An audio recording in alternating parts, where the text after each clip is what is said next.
Hello दोस्तों, कैसे हैं आप सब। दोस्तों, आप आज हम बात करेंगे धन के धन हमारे पास टिकता नहीं है, उसके लिए कुछ वास्तु उपाय हैं। उसके लिए हम आज बात करेंगे। तो दोस्तों, मेहनत तो हम सभी करते हैं, लेकिन हमें उसका फल नहीं मिलता। घर में पैसा तो आता है, लेकिन टिकता नहीं है। सफलता जैसे हमारे द्वार से टकराकर वापस चली जाती है। तो जान लीजिए कि इसके पीछे केवल मेहनत की कमी नहीं होती, बल्कि कुछ ऐसी बातें और ऊर्जाएं होती हैं जो हमारे भाग्य को बंद कर देती हैं। ज्योतिष और वास्तु के अनुसार अगर आपने रोजाना सिर्फ 10 छोटे छोटे काम शुरू कर दिए, तो ना तो दुर्भाग्य आपका पीछा करेगा और ना ही धन की देवी लक्ष्मी आपसे दूर रहेंगी। आपको अमीर बनने से कोई नहीं रोक सकता।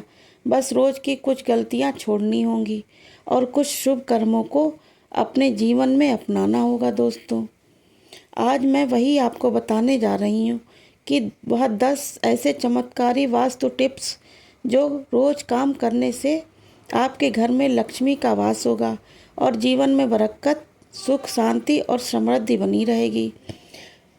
लेकिन दोस्तों, उसके पीछे हम चाहते हैं कि माता लक्ष्मी के जो भक्त हैं, उनका आशीर्वाद आपके घर में सदा बना रहे। तो इस चैनल को सब्सक्राइब जरूर कर दीजिएगा। हम आपके लिए नए नए आध्यात्मिक, रहस्यमय और लाभकारी उपाय आपके जीवन में परिवर्तन ला सकते हैं। तो चलिए दोस्तों, शुरू करते हैं। और 10 से दिव्य काम जो आपकी अमीरी, उन्नति, सुख की ओर आपको ले जाएंगे। नंबर 1, हर शुभ कार्य, हर मांगलिक अवसर पर जिस एक वस्तु का सबसे पवित्र स्थान होता है दोस्तों, वह है कपूर। हमारे शास्त्रों में कहा गया है दोस्तों कि जहाँ कपूर जलता है वहाँ नकारात्मक ऊर्जा जलकर भस्म हो जाती है, वास्तु दोष दूर हो जाता है और देवताओं की कृपा अपने आप खिंची चली जाती है। कपूर केवल एक सुगंधित पदार्थ नहीं है दोस्तों, बल्कि वह ईश्वर से जुड़ने का माध्यम भी है। एक ऐसा तत्व जो आपके घर में कोने कोने में सकारात्मक ऊर्जा भर देता है। इसलिए मैं आपको सलाह देती हूँ कि सप्ताह में कम से कम एक बार कपूर अवश्य जलाएं। जब भी आप कपूर जलाएं, मन में श्रद्धा और भाव रखें। फिर देखिए, आपके जीवन में अंधकार की भारी परछाइयाँ धीरे धीरे प्रकाश में बदलने लगेंगी। और अब ध्यान दीजिए एक और दिव्य सत्य पर। प्रकृति का नियम बड़ा ही सरल है, लेकिन गहरा है। आप जितना इस सृष्टि को देंगे, वह आपको उससे दोगुना लौटाएगी। अगर आप धन या अन्य को पकड़ कर रखोगे, तो वह आपके हाथों से फिसल जाएगा। इसलिए यदि आप उसे दान करेंगे, तो वह 100 गुना बढ़कर आपके जीवन में लौटेगा। दोस्तों, दान केवल धन का नहीं होता है, बल्कि प्रेम का, सेवा का, समय का। लेकिन इनमें भी सबसे श्रेष्ठ दान है अन्न का दान और धन का दान, क्योंकि यही 2 चीज़ हैं दोस्तों जो किसी ज़रूरतमंद के जीवन में प्राण भर देती हैं। नंबर 2 दोस्तों, शाम के समय पूजा करते समय सरसों के तेल का दीपक जलाएं और उसमें 2 लौंग डाल दें। आप चाहें तो यह दीपक रोजाना प्रवेश द्वार के दोनों ओर या फिर एक तरफ जला सकते हैं।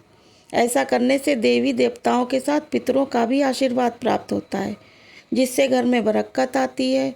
घर में जब भी रोटी बनाएं तो तवा गर्म होने के बाद उस पर थोड़ा सा दूध की छींटे जरूर मारें दोस्तों। माना जाता है कि ऐसा करने से हर तरह के दोषों से निजात मिल जाती है हमें। इसके साथ ही पहली रोटी गाय को खिलाएं। इस रोटी में एक आटे की लोई के साथ थोड़ा सा गुड़ और चीनी भी रख सकते हैं। रोजाना पक्षियों को दाना खिलाना भी काफ़ी अच्छा माना जाता है। इससे कुंडली के हर दोषों से छुटकारा मिल जाता है दोस्तों। इसके साथ ही जीवन में तरक्की, सुख और समृद्धि आती है। नंबर 3 दोस्तों, ज्योतिष शास्त्र के अनुसार सूर्यास्त के समय या फिर बाद में झाड़ू नहीं लगाना चाहिए। माना जाता है कि ऐसा करने से माँ लक्ष्मी घर से चली जाती है और दरिद्रता पीछा नहीं छोड़ती। कभी भी ब्रह्म मुहूर्त में या संध्या काल में झाड़ू नहीं लगाना चाहिए। झाड़ू को ऐसी जगह रखें जहाँ किसी अतिथि की या किसी मेहमान की आपके झाड़ू नज़र ना लगे। और घर को साफ सुथरा और सुंदर बनाकर रखें। घर के चारों कोनों को, ईशान कोण, वायु कोण को हमेशा खाली और साफ रखें। वॉशरूम को कभी भी गीला ना रखें दोस्तों, आर्थिक स्थिति के लिए बेहतर नहीं होता है।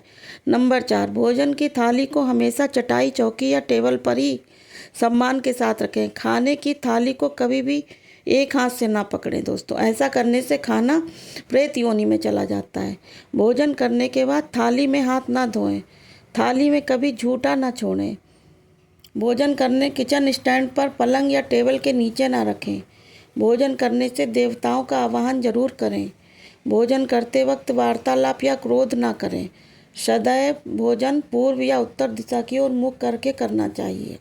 नंबर 5 दोस्तों, घर में अगर पूजा घर नहीं है तो किसी ज्योतिषी या वास्तुशास्त्र की सलाह लेकर ही पूजा घर बनवाएं। ऐसा कहा जाता है क्योंकि किसी की कुंडली के अनुसार घर में पूजा घर रखना नुकसानदायक भी हो सकता है। किसी देवी देवता की एक से ज़्यादा मूर्ति या तस्वीर ना रखें। पूजा घर के अलावा देवी देवता की मूर्ति या चित्र कहीं घर के अन्य हिस्सों में ना लगाएं। किसी भी देवता की 2 तस्वीरें ना लगाएं दोस्तों कि उनका मुंह आमने सामने हो। देवी देवताओं की तस्वीर कभी नेतृत्व कोण में ना लगाएं, वरना कोर्ट कचहरी मामलों में फंसने की आशंका रहती है। तिजोरी में हल्दी की गांठ एक पीले वस्त्र में बांध कर रखें दोस्तों। साथ में कुछ कौड़ियाँ भी रखें और तांबे के सिक्के भी रखें, चांदी के रखें। कुछ चावल पीले रंग के करके तिजोरी में रखें। तिजोरी में इत्र की शीशी, चंदन की बत्तियाँ, अगरबत्ती का पैकेट भी रख सकते हैं दोस्तों, जिससे उसमें सुगंध बनी रहती है। और घर में देवी देवताओं पर चढ़ाए गए फूल या हार के सूख जाने पर उन्हें घर में रखना अशुभ होता है। छठा है दोस्तों, माँ लक्ष्मी और कुबेर देव की कृपा से यदि जीवन में मिल जाए तो ना तो धन की कमी होती है, ना ही जीवन में संकट का कोई डर। अब प्रश्न यह उठता है कि ऐसी दिव्य कृपा हमें कहाँ से प्राप्त हो सकती है। छोटा सा उत्तर है दोस्तों, लेकिन शक्तिशाली उपाय। अपनी तिजोरी या पर्स में 3 सिक्के जरूर रखें। यह सिक्के साधारण नहीं बल्कि आपके भाग्य के द्वार खोलने वाले होते हैं, चमत्कारी माध्यम बन सकते हैं। यदि आप चाहें तो इन तीनों सिक्कों को लाल रिबन में बांधकर अपने घर के जो मंदिर है उसमें भी लटका सकते हैं।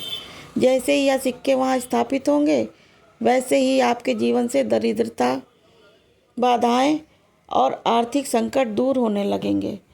और आगे की बात करते हैं दोस्तों कि एक और दिव्य उपाय की, जिसका संबंध है वास्तुशास्त्र से, जो स्वास्थ्य को प्रभावित करता है। अपने घर में चांदी की मछली की प्रतिमा जरूर रखें दोस्तों।